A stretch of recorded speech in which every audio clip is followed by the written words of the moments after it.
Welcome to Mompriya YouTube channel. Please subscribe. উপস্থিত সকল video দর্শককে জানাই স্বাধীনতা দিবসের শুভেচ্ছা। সকলের সামনে এই বিশেষ দিনে আমাকে কিছু বলার সুযোগ করে দেওয়ার জন্য ধন্যবাদ। মাঝে আর একটা দিন মাত্র, এরপরেই দেশ জুড়ে পালিত হতে চলেছে স্বাধীনতা দিবস। এবারে ৭৮তম স্বাধীনতা দিবস পালন করতে চলেছে দেশবাসী। এই দিন যেমন স্পেশাল ড্রেস পরবেন, তেমন অনেকেই এই দিনে দেশাত্মবোধক গান শুনতেও ভালোবাসেন। পরাধীনতার শৃঙ্খল থেকে মুক্তি পাওয়ার দিনটিকে উদযাপন করতে আজ আমরা সবাই একসাথে মিলিত হচ্ছি। ১৯৪৭ সালের ১৫ই আগস্ট ব্রিটিশদের ২০০ বছরের শাসন থেকে আমাদের দেশ স্বাধীন হয়েছিল।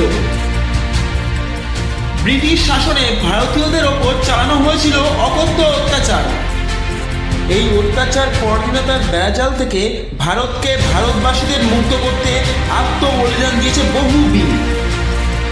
এদের মধ্যে উল্লেখযোগ্য হলেন মহাত্মা গান্ধী, নেতাজি সুভাষচন্দ্র বসু, ভগৎ সিং, রাজগুরু, জওহরলাল নেহেরু, লালা লাজপত রায়, বাল গঙ্গাধর তিলক প্রমুখ। দেশকে স্বাধীনতা এনে দেওয়ার পিছনে এদের অবদান অনস্বীকার্য। এই শুভ দিনে তাদের জানাই শতকোটি প্রণাম। আজকের দিনে দেশের বিভিন্ন প্রান্তে জাতীয় পতাকা উত্তোলন করা হয়ে থাকে। প্রধানমন্ত্রী দিল্লির লাল কেল্লায় পতাকা উত্তোলন করেন এবং দেশবাসীকে শুভেচ্ছা জানান। একই সঙ্গে ৩১ বন্দুকের স্যালুট দেওয়া হয়। প্রধানমন্ত্রী এদিন দেশবাসীর উদ্দেশ্যে ভাষণ দিয়ে থাকেন।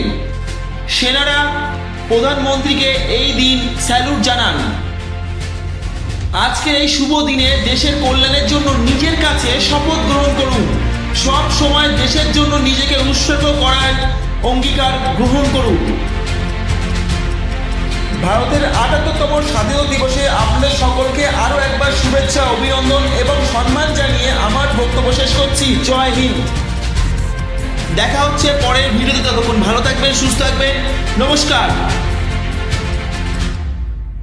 Subscribe my channel and press the bell icon for never miss another update.